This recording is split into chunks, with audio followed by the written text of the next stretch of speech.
বাঙালিদের রবিবারে দুপুর মানেই কিছু বিশেষ খাওয়া দাওয়া থাকবেই, বিশেষ করে চিকেন বা মাটন তো থাকেই। তো আজকে আমাদের বাড়িতে মাটন হয়েছিল, তবে একটু অন্যরকমভাবে কাকিমা করেছিল, তো সেটা দুর্দান্ত খেতে হয়েছিল। তার রেসিপিটা তোমাদের সাথে শেয়ার করছি। এই যে প্রথমেই ম্যারিনেট করা চিকেন ছিল, যেটা 1.5 ঘন্টা ধরে ম্যারিনেট করে রাখা হয়েছিল নুন, হলুদ, কাশ্মীরি মির্চ এইটা দিয়ে ম্যারিনেট করা হয়েছিল। আর এইবার এখানে পেঁয়াজ ভেজে নেওয়া হচ্ছে। পেঁয়াজগুলো ভাজা হতে হতে এর মধ্যে টমেটো কেটে দেওয়া হলো, আর তারপরে আদা, রসুন, পেঁয়াজ এই তিনটেকে একসঙ্গে মিক্সিতে পেস্ট করে নেওয়া হয়েছিল। সেই বাটাটা এবার এর সঙ্গে মিক্স করে দেওয়া হবে। আদা, রসুন আর কি বললে, আর পেঁয়াজ কুচানো।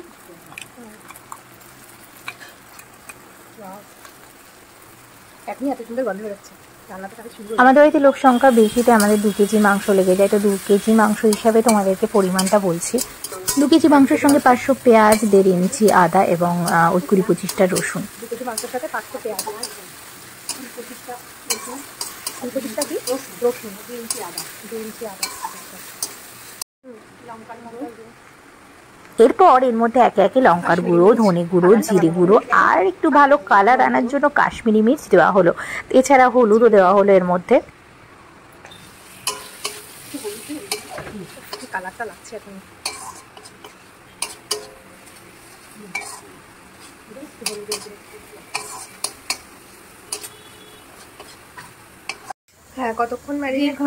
এইবারে নুন, হলুদ, কাশ্মীরি মির্চ দিয়ে 1.5 ঘন্টা ধরে ম্যারিনেট করে রাখা ছিল যেই মাটনটা তোমাদের প্রথমেই বলেছিলাম, সেই মাটনগুলো এবারে এটার মধ্যে দিয়ে দেওয়া হচ্ছে। এবারকে একটু কষিয়ে নেওয়া হবে। এইবার এটাকে সুন্দর করে কষানো হচ্ছে।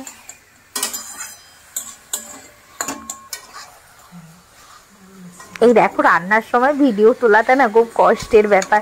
মানে মনে হয় যে কতক্ষণে রান্না হবে আর খাবো, মানে ভীষণই লোভ লাগতে থাকে তখন।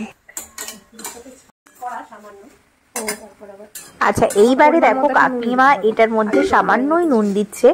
তোমাদের এটা বুঝে দিতে হবে, তার কারণ ম্যারিনেট করে রাখা ছিল যখন মাটনটা, সেই সময় তো অলরেডি মাটনের মধ্যে নুন দেওয়া ছিল। তো সেই জন্য সেই বুঝে এবারে যখন এই কষানো হবে অল্প করে নুন দিতে হবে। আর তারপরে এটাকে একটু ঢেকে রেখে দেওয়া হবে, যাতে ভাপে ভাপে খানিকটা আরও সিদ্ধ হয়ে যেতে পারে।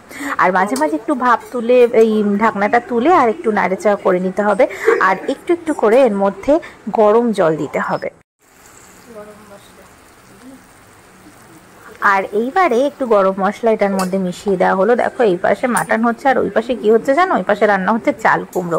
মানে কম্বিনেশনটা ভাবতে পারছো? কিন্তু আমার বেশ ভালোই লাগে চাল কুমড়ো। সেই ডাল দিয়ে কিভাবে যেন করে মা, ওটা আমার বেশ ভালো লাগে খেতে। কারণ আমি আমিষের থেকে নিরামিষ আইটেম বেশি পছন্দ করি খেতে। দেখো, মাটনের ক্ষেত্রে না সেদ্ধ হওয়াটা ভেরি ইম্পর্টেন্ট। মানে যদি একদম শক্ত শক্ত থাকে না, তাহলে খেতে একদমই ভালো লাগে না। মাংসটা যদি ভালো করে ছিঁড়ে খেতেই না পারলাম, তো এটাকে আরেকটু বেশ সফট হওয়া প্রয়োজন। তাই জন্য এটা এবার প্রেশার কুকারে দিয়ে দেওয়া হবে। এই যে প্রেশার কুকারে এটা ঢেলে নেওয়া হচ্ছে। তবে বেশিক্ষণ তো এখানে সিটি দেওয়া যাবে না, অল্প করেই সিটি দিতে হবে, কারণ বেশিক্ষণ রাখলে আবার গলে ভূত হয়ে যাবে, সেটাও আবার একদম অদ্ভুত খেতে লাগবে।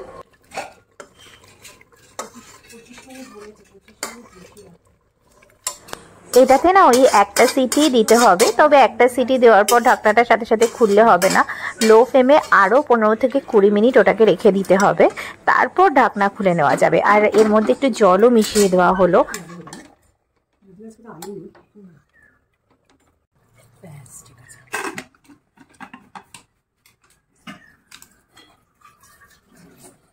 কটা সিটি দেবে? একটা।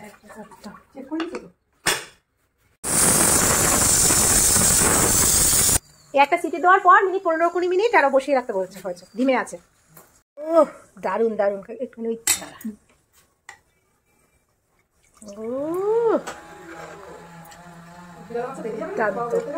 প্রেশার কুকার খোলার পর কালারটা দেখলে তো কি দুর্দান্ত হয়েছে। কিন্তু এখানে কিন্তু রান্না শেষ নয়। এই দেখতেই পাচ্ছ কড়াইয়ের মধ্যে কাকিমা ঘি দিয়ে দিয়েছে এবং জায়ফল, জয়িত্রী গুঁড়ো এর মধ্যে মিশিয়ে দেওয়া হচ্ছে।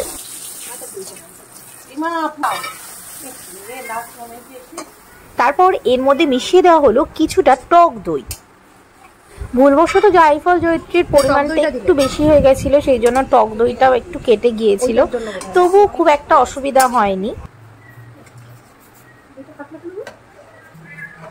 এবার দেখতেই পাচ্ছ এটাকে ওই ম্যাটনের মধ্যে একটু একটু করে মিশিয়ে দেওয়া হচ্ছে। দেখো মাংস হয়ে যাওয়ার পর বাটিতে নিয়ে ওই একটু টেস্ট করার মজাটাই কিন্তু আলাদা। কে কে করো বলো তো? আমি তো এখনো করি, ভীষণ ভালো লাগে। তো আমিও বাটি নিয়ে হাজির হয়ে গেছি, কারণ এমনিতেই আমি অনেকক্ষণ ধরে ভিডিও করছিলাম আর তাতে করে আমার তো মনে হচ্ছে আরোই আমি লোভ সামলাতে পারছিলাম না। তো কাকিমা আমাকে তাই প্রথমেই এক বাটিতে করে একটু তুলে দিল মাংসটা। তো দুপুরবেলা এবার আমরা সবাই খেতে বসে গিয়েছি। গরম গরম সাদা ভাত আর তার সঙ্গে মাটন, ও একেবারে জমে যায়। আর আমি তো আগেই খেয়েছি জানি, মানে দুর্দান্ত খেতে হয়েছে, সেই জন্য আরও মানে খিদেটা আরও বেশি পেয়ে গিয়েছিল আমার। মাটনের এই রেসিপিটা কাকিমা ইউটিউব থেকে দেখেছিলেন, তো সেখান থেকে আমাদের আজকে করে খাওয়ালেন। তো আমাদের তো ভীষণ ভালো লেগেছে। আপনারাও কিন্তু বাড়িতে একবার ট্রাই করে দেখতে পারেন, আশা করি আপনাদেরও দুর্দান্ত লাগবে। আর এই ব্লগটা এখানে শেষ করছি। সকলে ভালো থাকুন, সুস্থ থাকুন। নতুন ব্লগ নিয়ে খুব তাড়াতাড়ি ফিরছি। টাটা।